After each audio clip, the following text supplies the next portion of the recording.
اللہم صلی علی محمد وعلی آلہ وصحبہ وسلم۔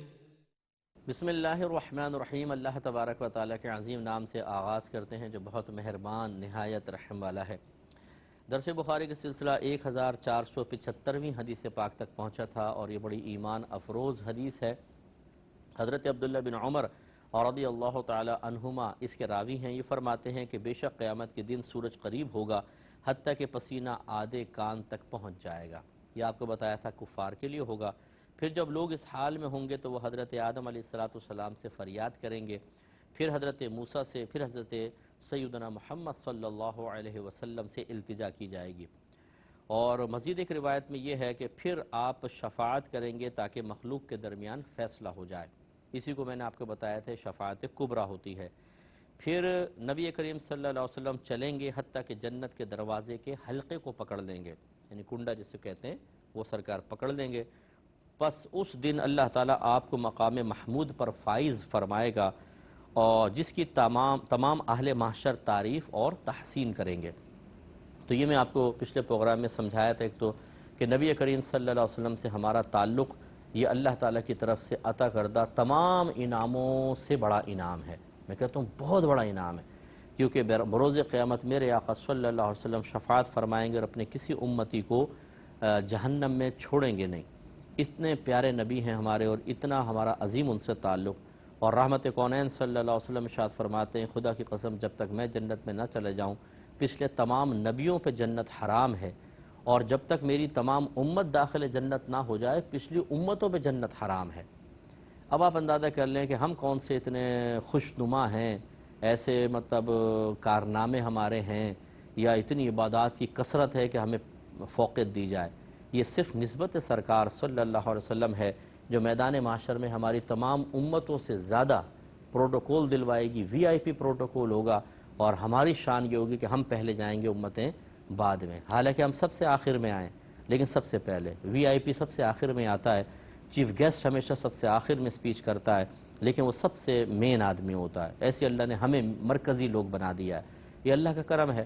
اب میدان محشر میں سارے جمع ہوں گے، گرمی ہے، بھوک ہے، پیاس ہے، وحشت ہے، لوگ چاہ رہے ہوں گے کہ کم از کم حساب و کتاب تو شروع ہو۔ سب جانتے ہیں کہ ایک رب کی ذات موجود ہے، اللہ تبارک و تعالی ہماری سننے والا ہے، وہ فریاد رس ہے، وہی مشکل کشا ہے، وہی سب سے بڑا غوث ہے، فریاد کو پہنچنے والا ہے۔ اس کی عطا کے بغیر کوئی ایک تنکا بھی نہیں دے سکتا، ایک ذرا سی مشکل بھی دور نہیں کر سکتا۔ وہی فاعل حقیقی ہے، مؤثر حقیقی ہے، خالق حقیقی ہے، اسی کے دست قدرت میں سارے خزانے ہیں، کسی کا کچھ بھی نہیں، سب میرے رب کا ہے۔ اب لوگ اپنے اللہ کو پکار رہے ہوں گے لیکن اس کی طرف سے کوئی جواب نہیں آ رہا ہوگا، حتیٰ کہ توجہ جائے گی اللہ کے محبوبوں کی طرف۔ اس کا مطلب یہ فطری تقاضا ہے انسان کا کہ جب انسان بے سہارا سا محسوس کرے اور اللہ تبارک و تعالیٰ کی طرف سے بھی وہ متوقع رزلٹ نہ آئے جس کی ہم توقع اور تمنا کر رہے ہوں، تو پھر ہم اس کے محبوبوں کی طرف متوجہ ہوتے ہیں، پھر ہم وسیلہ تلاش کرتے ہیں، پھر ہم سفارش تلاش کرتے ہیں، کوئی ذریعہ تلاش کرتے ہیں جو ہمیں اصل مقصود تک پہنچا دے۔ یہ ایک فطری تقاضا ہے، جو اس فطرت کو دبانے کی کوشش کرے گا وہ ناکام ہوگا۔ تو بعض لوگ کہتے ہیں کہ جی صرف اللہ تعالیٰ سے مانگو، مخلوق سے کیوں مانگتے ہو؟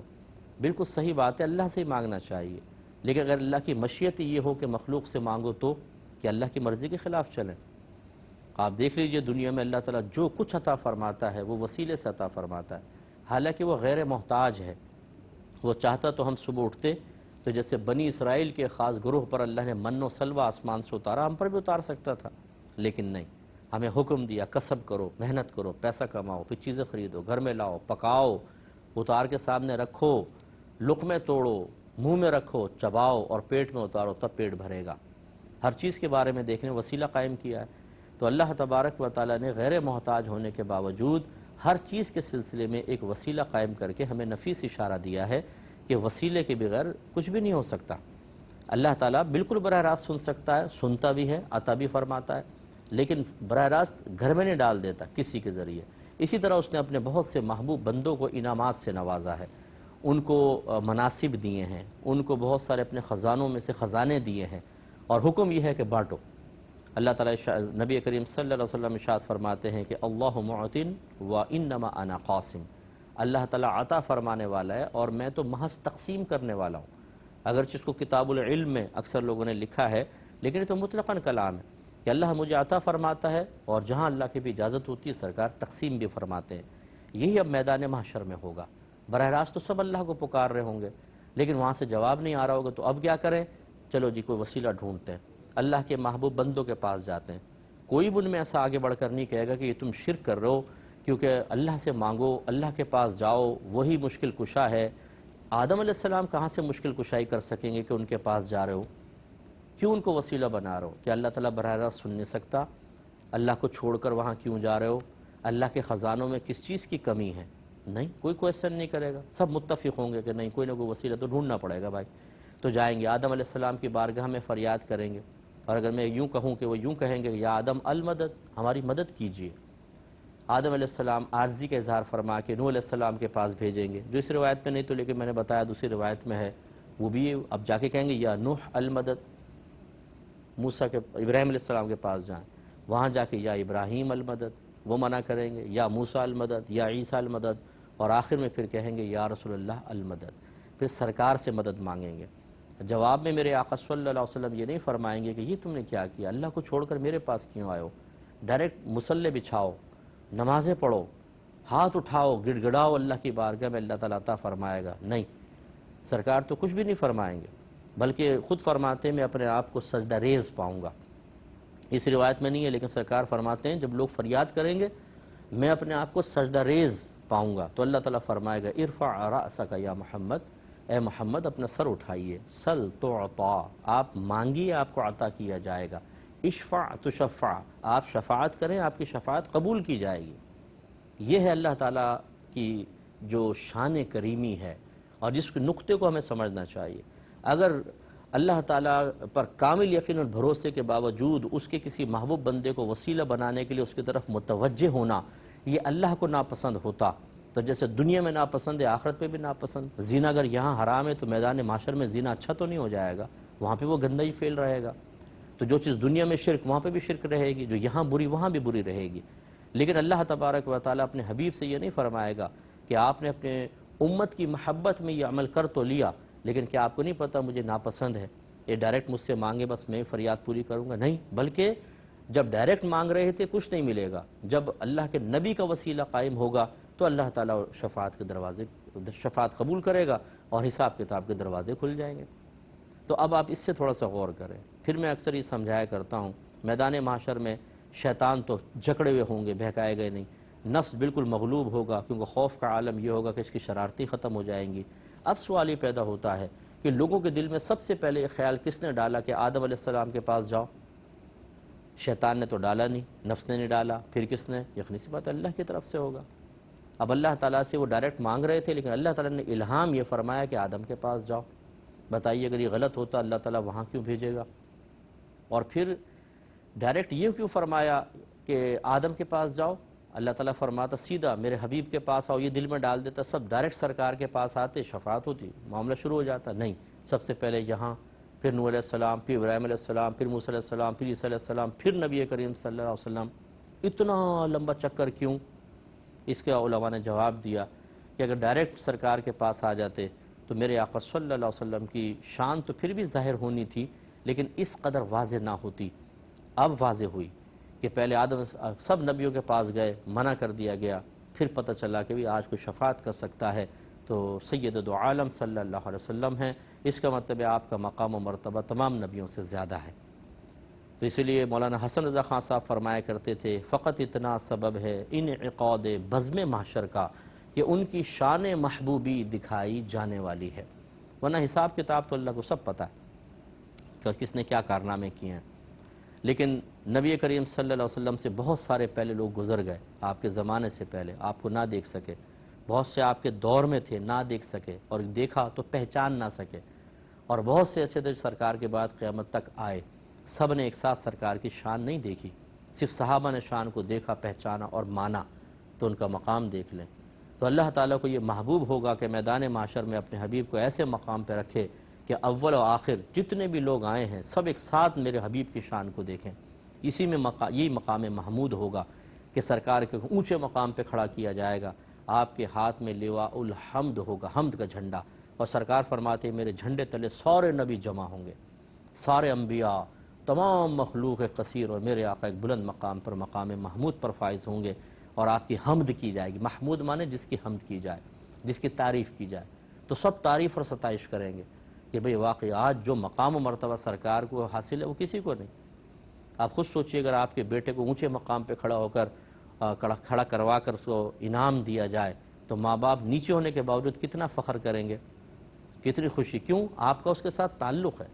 تو بس اسی تعلق کو میں کہتا ہوں بار بار اپنے ذہن میں لائیں۔ جب ہم وہاں کھڑے ہوں گے تمام نبی بھی ہوں گے، ان کے امتی بھی ہوں گے، لیکن ہمارے نبی سب سے اوپر ہوں گے تو ہم آپس میں فخر سے کہہ سکیں گے، بلکہ دوسرے امتیوں کو مخاطب کر کے کہہ سکیں گے یہ ہمارے نبی، ہم ان کے امتی تھے۔ تو پھر ہمیں کتنے قابل رشک نگاہوں سے دیکھا جائے گا، اور ہم اس تعلق کو کمزور سے کمزور تر کرتے چلے جاتے ہیں۔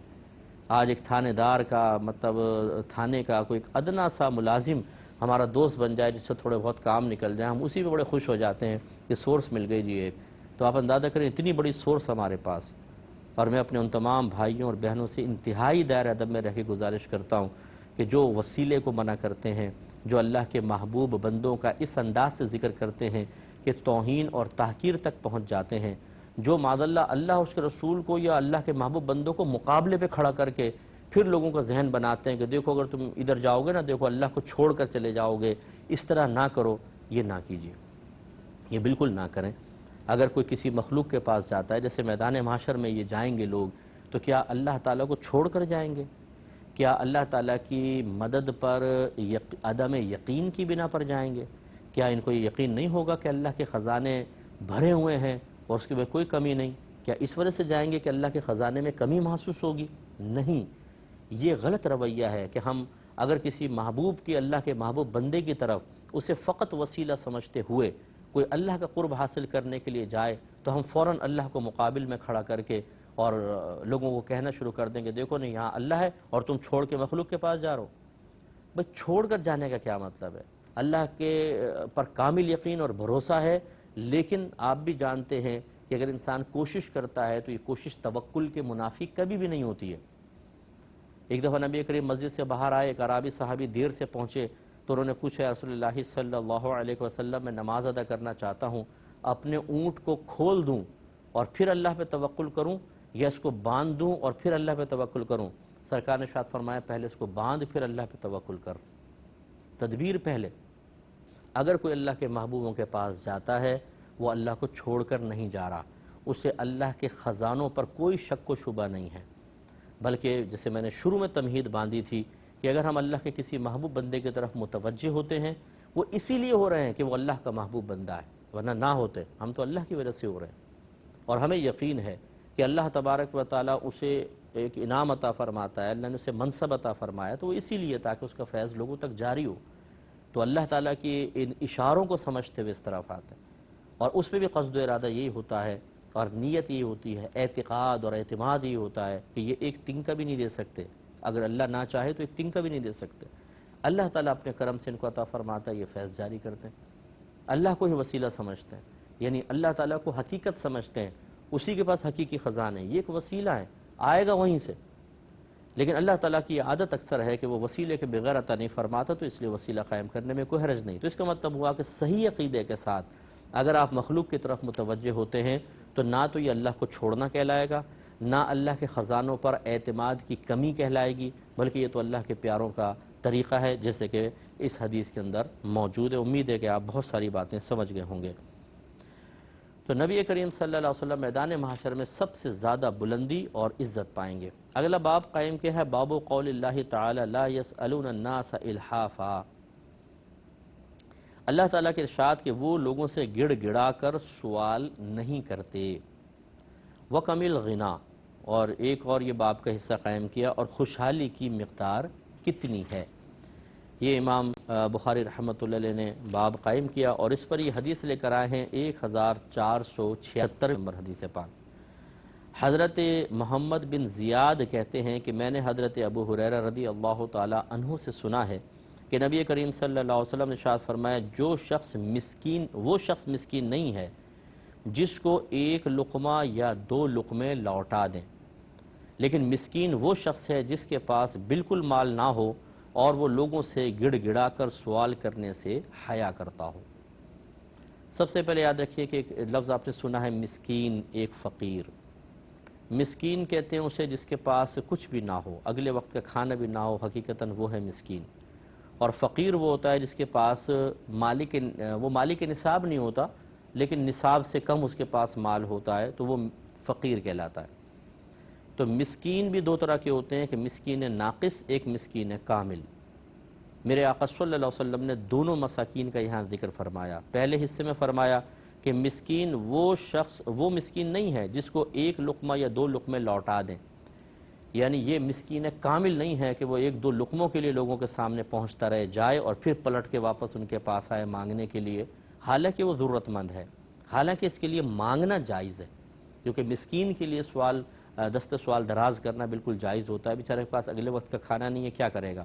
تو وہ مانگ سکتا ہے، بقدر ضرورت مانگ سکتا ہے۔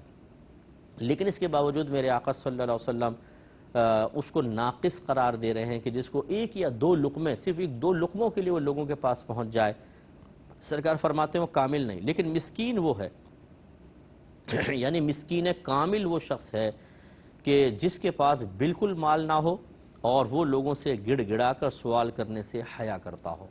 یہ ہے کمال کہ فاقہ ہے، ہاتھ نہیں پھیلانا ہے۔ ہاں جو کوئی خود سمجھ جائے اور چلو سعادت سمجھ کر، میں کہتا ہوں ایسے حیا دار اور سفید پوش لوگوں کو تو خدا را اپنے خاندان میں تلاش کریں، اپنے محلوں میں تلاش کریں، اپنے دوستوں میں دیکھیں کون ہے جو اپنی زبان بند رکھتا ہے، دست سوال دراز نہیں کرتا ہے لیکن بیچارہ پریشان ہے، اس کی امداد کرنا سب سے افضل اور اولیٰ ہے، بہت اولیٰ ہے، افضل ہے۔ اور ایسا شخص جو اگر واقعی وہ مسکینی کے حد تک پہنچا ہوا ہے تو کامل ترین مسکین ہے کہ تمام تر مصیبتوں کے باوجود اس کو حیا آتی ہے کہ میں کسی کے سامنے جا کے دست سوال دراز کروں۔ تو اس کا مطلب یہ ہوا میرے آقا صلی اللہ علیہ وسلم اگر ایک ایسے شخص کو جو انتہائی ضرورت مند ہے لیکن سوال کرنے سے حیا کی وجہ سے رک جانے پر کامل قرار دے رہے ہیں، اس کا مطلب ہے سرکار مانگنے کو پسند نہیں فرماتے۔ اس پہ توجہ کریں۔ وآخر دعوانا ان الحمدللہ رب العالمین۔ اللہم صلی علی محمد وعلی